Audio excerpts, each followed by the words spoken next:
We're here at the Bitdefender booth at Citrix Synergy 2018 in Anaheim, California. Can you tell us a little bit about the company and what you're showing here at Citrix Synergy? Sure. So Bitdefender is a global cybersecurity company. We have 500 million users in over 150 countries around the world. We develop security technologies that enable businesses to stay secure in the face of cyber threats without having their performance and their management affected throughout their digital transformation. And how do you fit into the Citrix ecosystem? So we've been Citrix partners for a number of years. We support the operational advantages and the performance that the Citrix ecosystem brings and how they enable their users to have better productivity and better ROI. So we try to have security not stand in their way, but actually lead them on this digital transformation path and to support their operational excellence on the way. So we know that many security solutions typically cause slowdowns or cause management issues, particularly if they're the traditional antivirus solution that is forced into a cloud workload or into a hybrid infrastructure. So what we are trying to do is to offer these businesses a cloud workload protection platform that is ready to protect them without sacrificing their operational excellence. So we are Citrix partners for a number of years.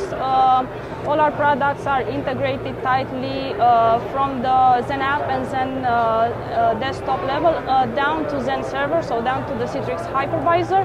And we also developed together with them a solution called Hypervisor Introspection that is able to achieve security directly at the hypervisor level with no agents inside the VMs that it is protecting. So we have a very deep integration with Citrix for a number of years. So what's the main takeaway if someone came to your booth? What should they go back and tell their company about? That there is a better option to their security, especially if they are starting or they are continuing on the digital transformation path, that when they are looking to hybrid environments or to multi-cloud, they should not stick to their traditional physical solution. They should look to a cloud workload protection platform. This is something that Gartner also recommended in their market guide this year. Server workloads need special care. So being able to adopt a security solution that is ready for the server workloads can help them avoid a lot of headache. For example, to be able to correctly license the non-persistent VDIs so that as soon as a VDI is decommissioned, the license is quickly uncoupled.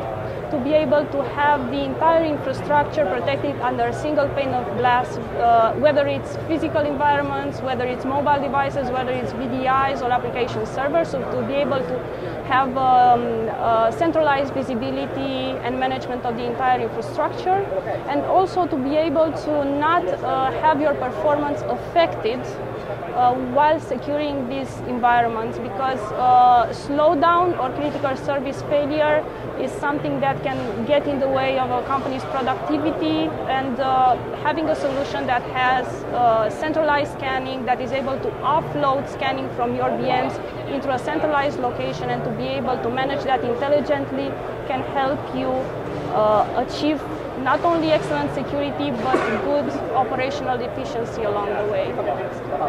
And would it be possible for us to get a demo of the product? Absolutely. So I'll just hand it out to my colleague, Laurentiu Odoleanu. He is our product manager, and he'll be able to assist you with the demo.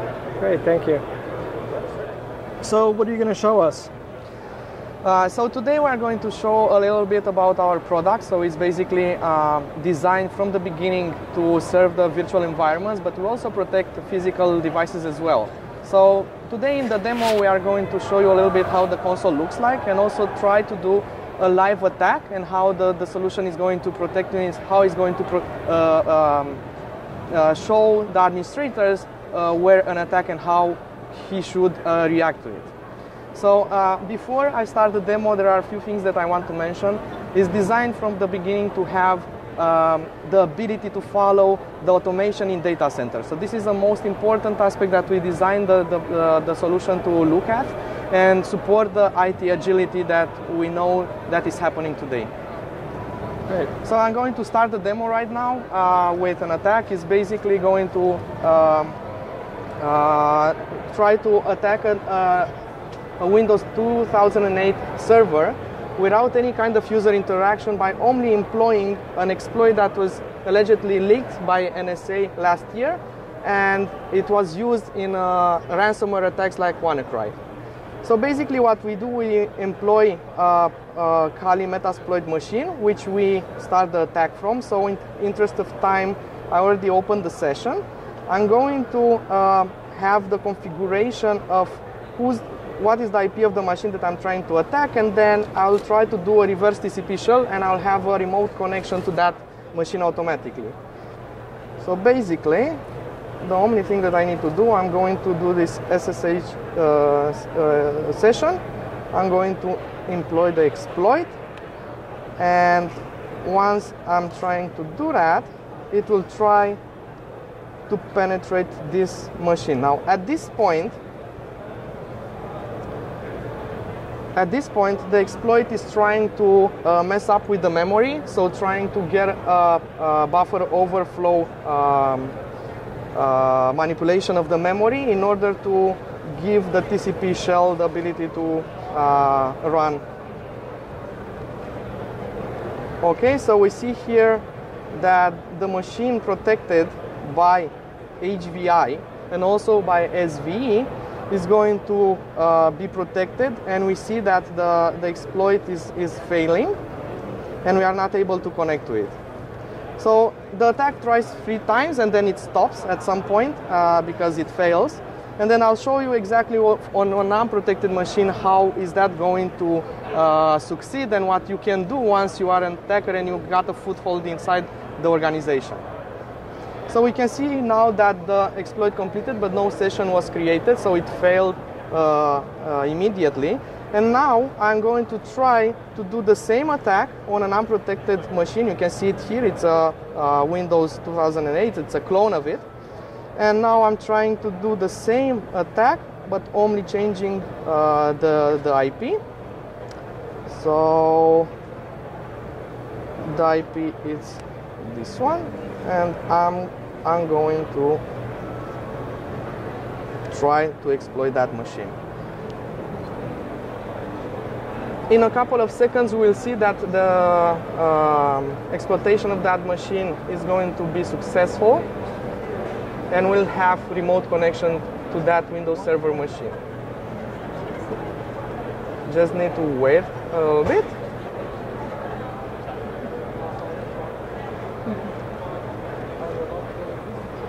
As you can see here, already there was a session created to that machine. So right now, I can have connectivity to it, and I can do some basic information. So I can see here that I know the SID of the machine. I also can have, let's see, okay, let's see how I can get it in. I can start the shell immediately, and then I have here a command prompt open to that machine. I can see the IP configuration of it.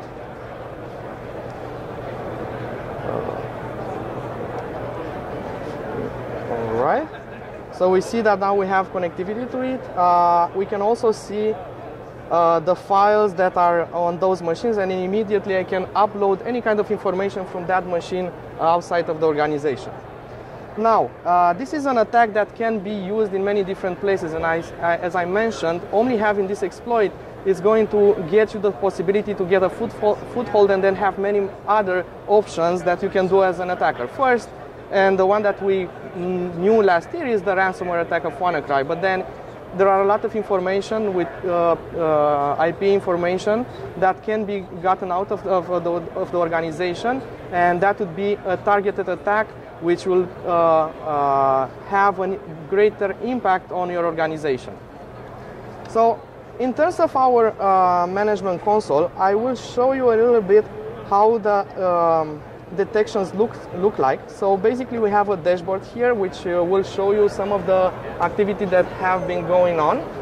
So the attack that we did earlier, you can see it here like an incident, and once you click it directly in the dashboard, you can see some information related to the attack. So you have some information related to what happened, which processes were involved in it. So it's basically an entire information to tie up the kill chain of the attack and have all the information needed in order to continue your investigation. However, at this point the attack was stopped, so there is no need to do something else. Everything was done automatically. You can also employ having some kind of notification sent via email to the administrator. So basically a security admin will get immediately an information that something happened in the organization, it has been stopped, so he can continue his investigation further. Now, another aspect that I want to mention, as Andra said, we have, let's say, two big items on a product. So the first thing is the memory introspection, which is employed by HVI in collaboration with Zen server. The second thing is we need to look also at the file system. So for the file system, we also need to employ a Feather Light agent inside each guest machine in order to offload all the security tasks to a central security virtual appliance, which I can show it to you right here. You can take a look on the network, and you'll see that we have here a security virtual appliance. Now, also we have here a lot of virtual machines that we protect. You see the B on them, so the ones that have B on them are protected, the ones that don't have anything on them are unprotected. So if we look at this machine, we see here many layers of protection. We have the HVI, we have the endpoint, and we also have other security layers like sandboxing, like tunable machine learning, heuristics, patch management. We have also encryption. So all of these layers is trying to get us a high stack of security features that is going to stop an attack in different stages. So if you look on the console itself, you can see as well that this inventory of VMs that you have in our management console is the same that you will see in a Zen Center environment, because we have a tight integration between us and Zen Center, also VMware, and also Nutanix right now. And by doing this, we have the ability to give performance and also an optimization on the operational side of deploying and managing the entire security of the infrastructure. So I guess with this, we conclude our demo for today. So thank you so much for giving us the opportunity to show you a little bit about our solution. And for, further information, just you can visit our website. We have also some trial versions over there you can try out. And also get in touch with us. We'll be able to give you a proof of concept and also a trial version to try to play with it inside your organization. Great. Thank you so much. Thanks for taking the time to speak with VMblog. Thank you.